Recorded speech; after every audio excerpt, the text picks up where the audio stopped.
So, welcome back to Far Right Watch. Now, there haven't been many marches recently, have there? And I haven't seen any, full-blown riots of late. Oh, and your divorced dads painting their crosses on the tragic roundabout. Like, all of that feels a little bit old now, doesn't it? So is that it? Is it winding down now? Have they wound down the campaign? Have they? I've had flags torn down, people run off with them shouting racist. Obviously, they can't rip that one down and run away with it. To all the people that didn't like it, I made it bigger for you. Lovely. Proud to be British. Proud to be British. Proud to be British. It's funny. I saw this on that Mukhtar guy's Twitter the other day, and he was like, "Yeah, congratulations. He's just devalued his whole street," which is probably true. Proud to be British. He's proud to be British. Like I was thinking about this a couple of weeks ago. How if somebody puts flags up on the lampposts in your cul-de-sac and you have viewings on your house, that the people viewing your house would probably be turned off by that. Like maybe you wouldn't. Maybe it wouldn't bother you. And that's fine. That's fine for you. But I guess you don't own your whole street, right? Which is sort of my point. You know?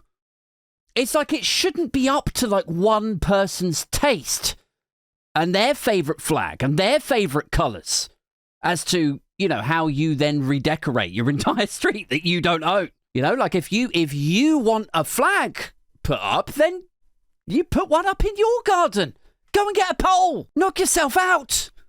But when the whole street has your flags, why? Why have we have we just won a world war? Have we? Is there another Jubilee already? Then no. Probably not. We probably don't need them, Gary. Proud to be British. Proud to be British. He is. Like, I could just imagine his missus coming home from a long day at work and she's still in her uniform as she climbs off of the bus. And her friends have already all sent her links to him post-bragging about this. And she sees the messages and she's like, what for the love of, leaves the care home where she works. She leaves that early, shoots out, catches the bus, gets home to see it for herself. And she sees her own house like this. She's like, what have you done now, Dave? And he's like, yeah, I did it to own the lefties. And she's like, own the who? Like what? She looks down at her uniform. She's just like, I do this to own the house and you fucking ruined it, Dave. All right, what else have we got going on?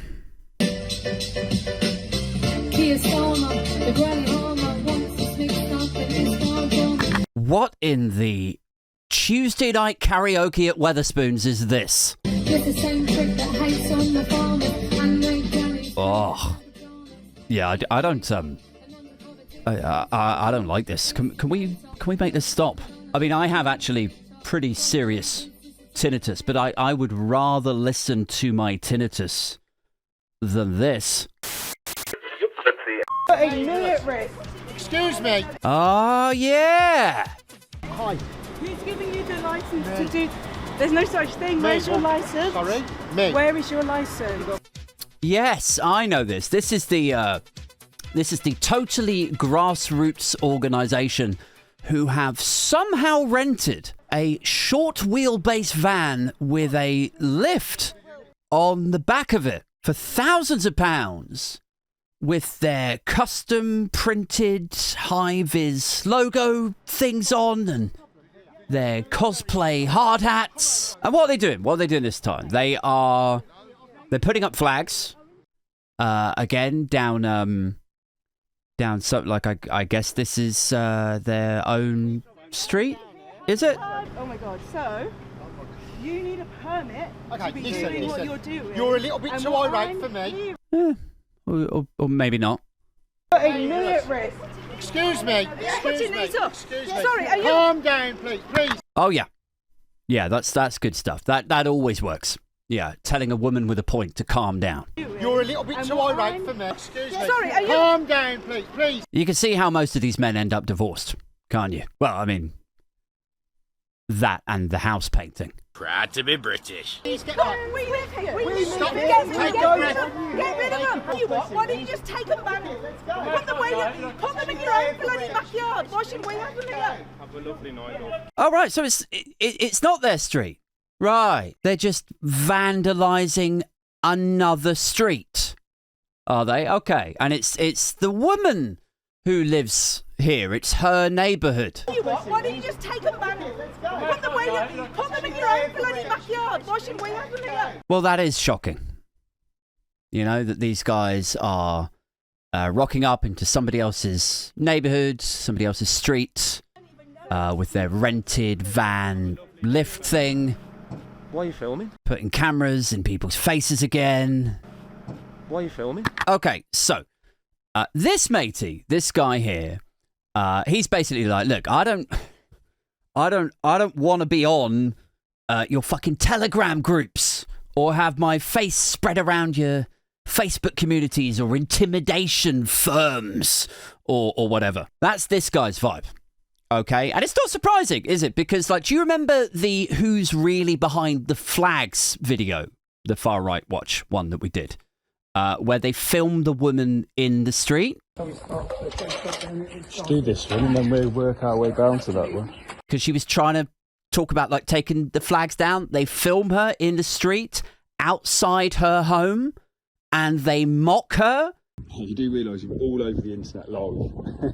We don't want to on the internet live. You are. You're all over Facebook Live. And she's saying to them, like, no, I don't want to be I don't want to be on the internet. And she's scared. Like, you can hear that she's scared. She's very intimidated. She's talking to the police. She's like, they followed me home. They're outside my house now. And they're just laughing at her. They're just like, you're all over Facebook Live right now. Yes, you are. And she's like, I don't want to be on the internet. They're like, how you are, mocking her. Well, this guy now on this thing with his thing up, he doesn't want to be all over Facebook Live either. So understandably, he's pulled his t-shirt up or something over his face, right?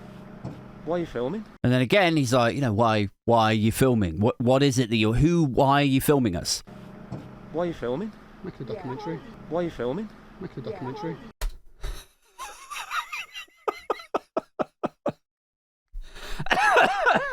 Why are you filming?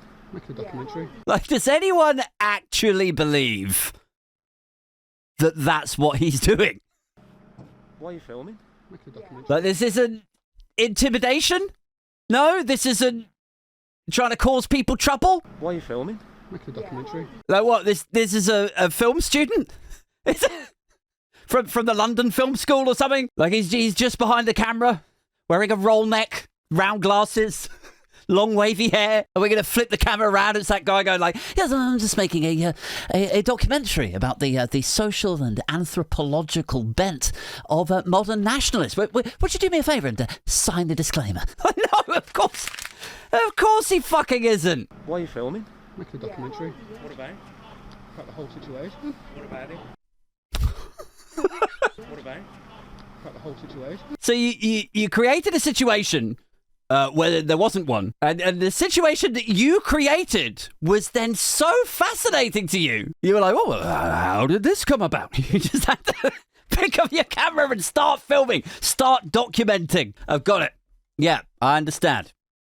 Totally. So this guy pulls his mask up, pulls his t-shirt up over his face, I think for understandable reasons, and then take a look at how they react. They're still there, yeah. Cameraman, he's got a knife. We've got a masked left wing with a knife. Cameraman, he's got a knife. We've got a masked left wing with a knife. Like, honestly, the strength I have developed in my eyeball muscles from eye rolling this hard and this often is honestly like serious muscles up there. Like, I better go easy on the documentaries here. I'm gonna fuck around and end up looking like I've got Graves' disease. Cameraman, he's got a knife. We've got got a mass left wing with a knife.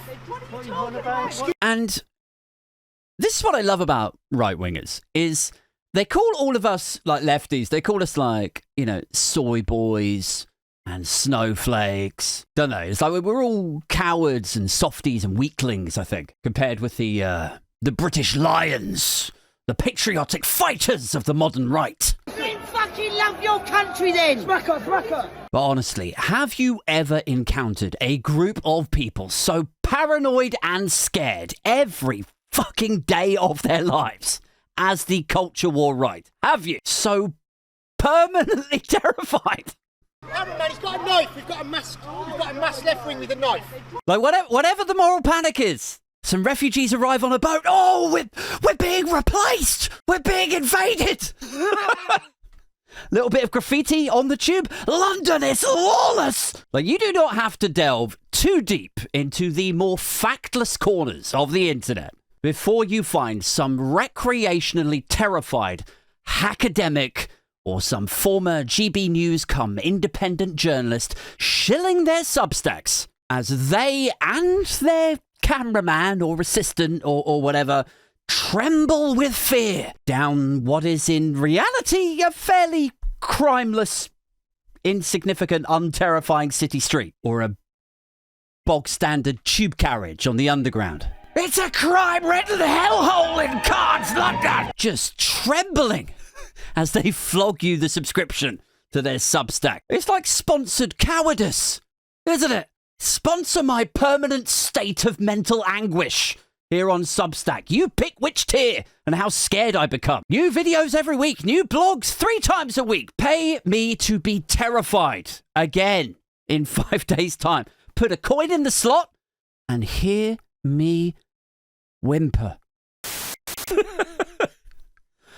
I mean, have we even come that far since those old Friday night 0891 numbers?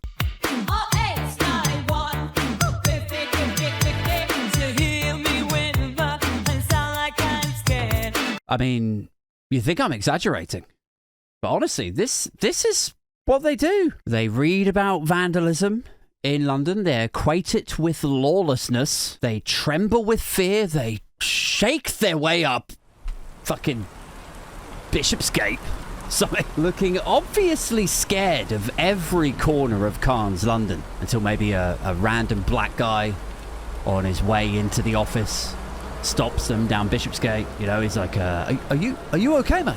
Are you all right? You look a bit scared. And the grifty right-winger is like, are you lost? Just sort of freezes, looks at his cameraman like, no. The black guy goes, you sure you're all right? The grifty matey like looks at his cameraman again, goes like, yeah. The black guy just sort of shrugs and walks off. The grifty guy like waits for him to go and then goes, Jesus, you almost got us killed there, Jamie. Aaron, man, he's got a knife. We've got a mass left wing with a knife. So the lefties are the soy boys, the snowflakes. But yes, I swear to God, it is the right wingers who are permanently terrified. We've got a mass left wing with a knife. I mean, what do we think is going on here, guys? You know, should we take a poll in the comments? Shall we? Do we think he has a knife? This guy? Of course he fucking hasn't. Look at him. Look at him with his little denim shirt and his little cap on. And she's got a Sunday Ramblers raincoat. And I look at the village. And her and him and the others in the background. Like, you draw your own conclusions, dear viewers, dear listeners. But I'm just saying, I don't personally believe that at least one of these people wasn't on their way to a parish meeting. Like, that is the class of criminal that you're dealing with here, lads. Anyway, here's the poll for you if you want to get involved in the comments regarding this guy's reaction to the guy with the t-shirt up. Which do you think explains it? Let me know out of the forthcoming options. Option A, a generous interpretation here. He genuinely believes that this individual is a masked knifeman that is about to attack him. Option B is he's pretending that he feels threatened and that the masked guy might have a knife. That's what he's pretending. Or he's lying. He's lying about it, isn't he? He's lying deliberately to get the denim shirt matey with the cap removed from the area, or perhaps just to give himself a reasonable reason to run away into his van and then drive away post-haste.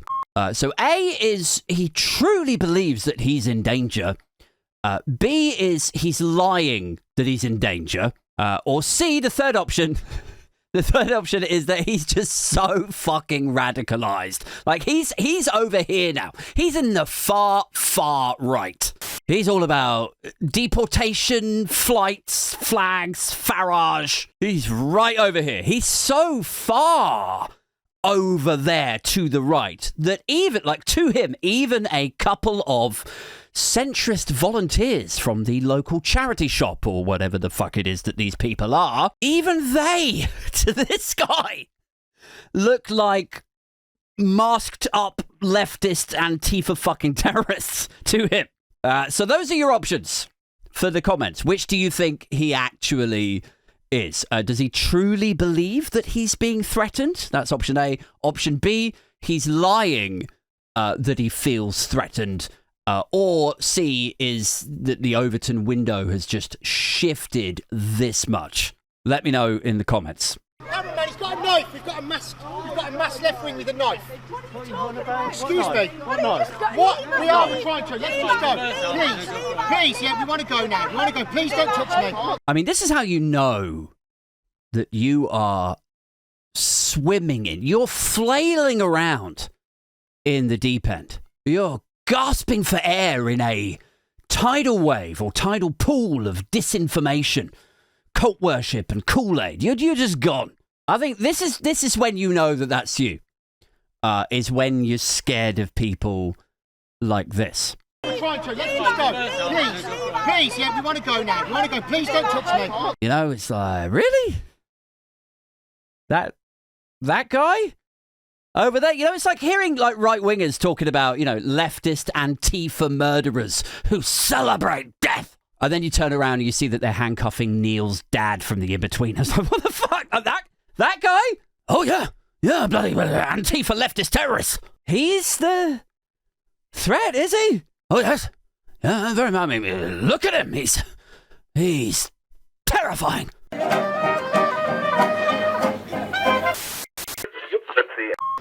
Thank you. Cheers, sir. Thank you. Thank you very much. Fuck out of here. Yeah. Get the fuck out. And then they drive away in their rented van lift thing, which they appear to have rented from a company called UK Powered Access Limited. Do UK Powered Access Limited know what their vehicles are being used for? Do they?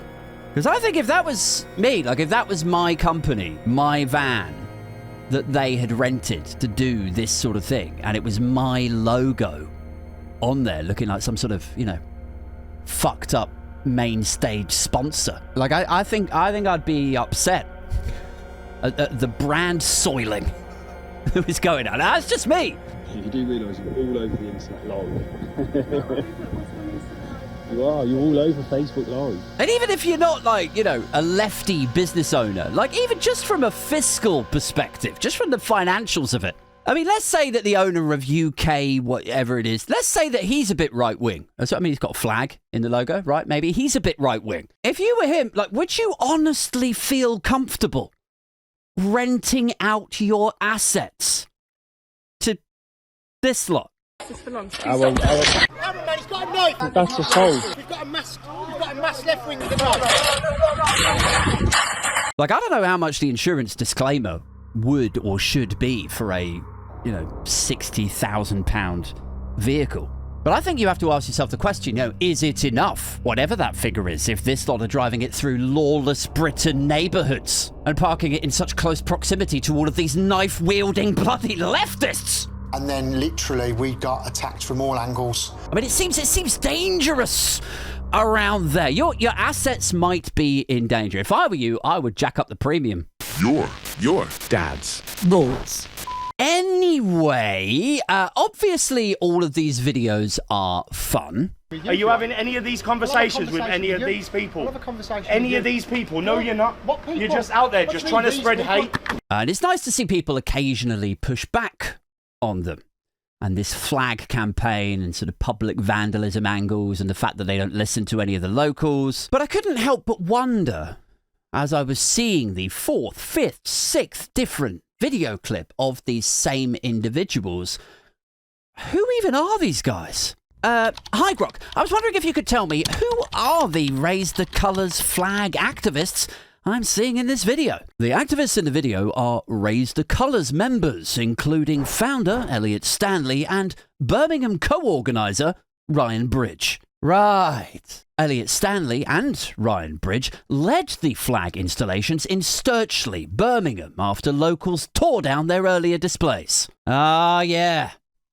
Yeah, the old, we don't mind foreigners as long as they integrate. Now hold my can of Stella while I decorate your street to my liking. Put them in your own bloody backyard. Why should we have them here? just to celebrate unity and peace in our country.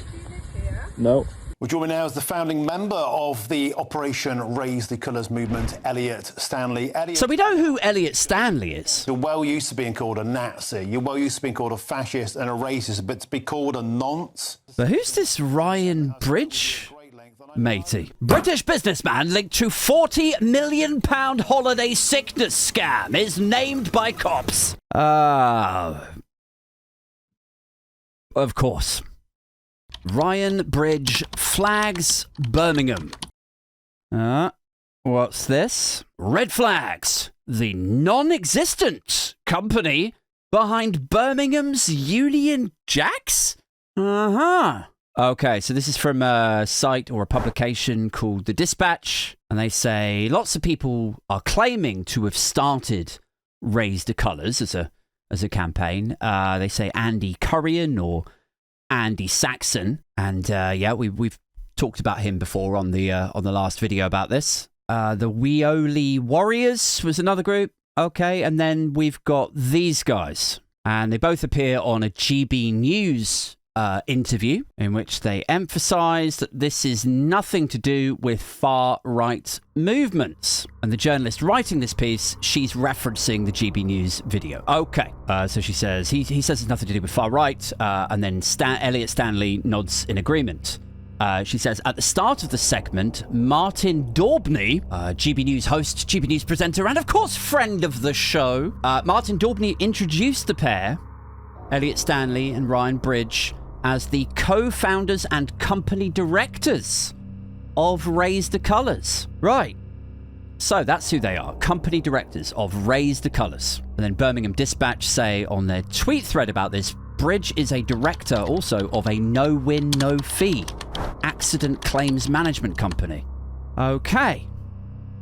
Keen to learn more about their organisation, says the writer, Kate Knowles of the Dispatch. She says, I try to reach Ryan Bridge via their website, the Raise the Colours website. But she says, my email goes unanswered. She says, I eventually get hold of him at one of the other companies that he runs, Nationwide Personal Injuries Specialists Limited. So she makes contact with him and he says, I don't want to get mixed up in anything that's not really for our cause, he says cautiously. And then he says he's looking up her publication, The Dispatch, while he's talking to her. Then she says, that's funny, because I'm trying to look you up, Ryan Bridge, with your Raise the Colours company that you are directors of on Company's House, you and Elliot Stanley. But there's nothing, sort of thing. You know, I'm paraphrasing here a bit. But that's weird, right? That's a bit strange. Because this is all grassroots, isn't it? This is all funded by donations, and Martin Daubney has introduced you both as the company directors of Raise the Colours, and you didn't correct him, so... Operation Raise the Colours, who join me now in the studio, and of course that's Elliot Stanley and Brian Bridge. Gentlemen, and yet, yeah, there's no trace of a company. Like where the cash is actually going to. So, Kate Knowles says that she quizzes him on it, and he says, it is there. It's in process now, Ryan Bridge tells me. She says, under the name Raise the Colours, I ask, to which he replies, no. So then she says, understandably, well then what name is it under? And then he replies, why do you want to find it so bad? Like, this is nothing to do with what we're going to be doing going forwards, he says. Why do you want to know? Like, I read this article and I was like, why is this guy being so evasive? Like, I thought this was patriotism, wasn't it? Like, it's near on a charity. It's a movement, isn't it? It's not racism.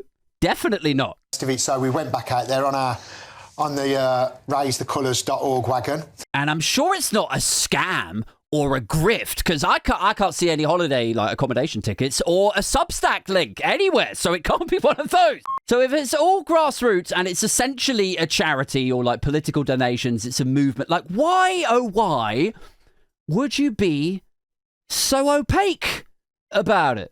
Anyway, the article continues, and unsurprisingly, it suggests that he didn't answer her emails. She had to track him down in order to make contact. And then when she finally did make contact, he wouldn't give her the actual company name. Like, maybe it's all above board. Maybe it's legit. It could be. I don't know if it's like what it is. It could totally be legit. Absolutely it could. But I don't know many inspiring tales of altruism and charity that started with an opaque, evasive director who's moonlighting for no win, no fee. How is that the opening chapter to an inspiring story about altruism? Rarely is that the case. Like, what's his fucking side hustle? Dogfighting? I explained that people donating to the cause will want to know that it is legitimate, that their money is going to an official organisation, and that I want to see some evidence of that. That's a fair question, I think. Oh, it's 100% legitimate, he tells me, and promises to send me the details. All right. Oh, okay, well, yeah. Probably is all right then, you know? I mean, as long as he does actually send them. They never arrive. Oh. So this was published over the weekend, just gone. I checked Company's House at time of recording, and there is still nothing there. Like, you could set a company up on Company's House in like 2 hours if you wanted to, which means either A, they are not really the company directors, but whoever is really doing this thing really doesn't want you to know who they are, or B, they are the company directors, but all of this is undocumented, untaxed. They're doing it off the books for reasons that you can wildly speculate about. Because you could see, go and have a look yourself. You can see what companies Ryan Bridge is a director of, and it is just his no win, no fee stuff. There is a third option, option C here. Doing a lot of options in this video, aren't we? Option C is, it is totally above board. It is all perfectly fine. Definitely not a grift. Definitely not a scam. They're just a bit shit at the admin. They're just really bad at admin, which I get. I understand that. But do you know how unlucky you would have to be terrible at admin and also British businessman linked to 40 million? Your demeanour and conduct just come across like you have definitely got something to hide.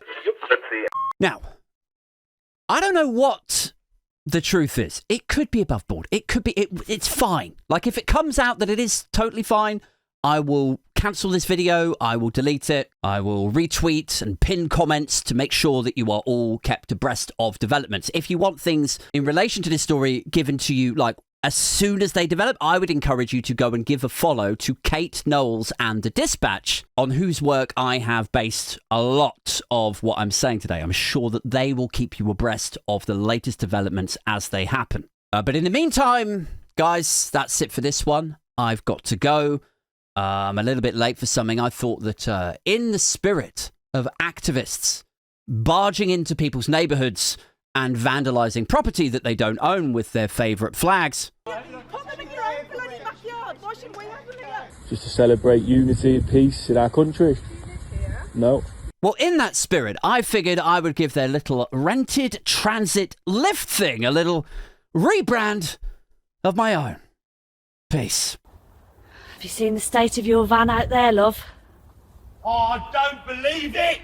For the love of God, what the f***? No, not really. That was AI. I'm not that bad. I'm not that dangerous. I mean, honestly, like this will shock you. I don't even have a knife. Proud to be British. Just another video with Adrian Thompson.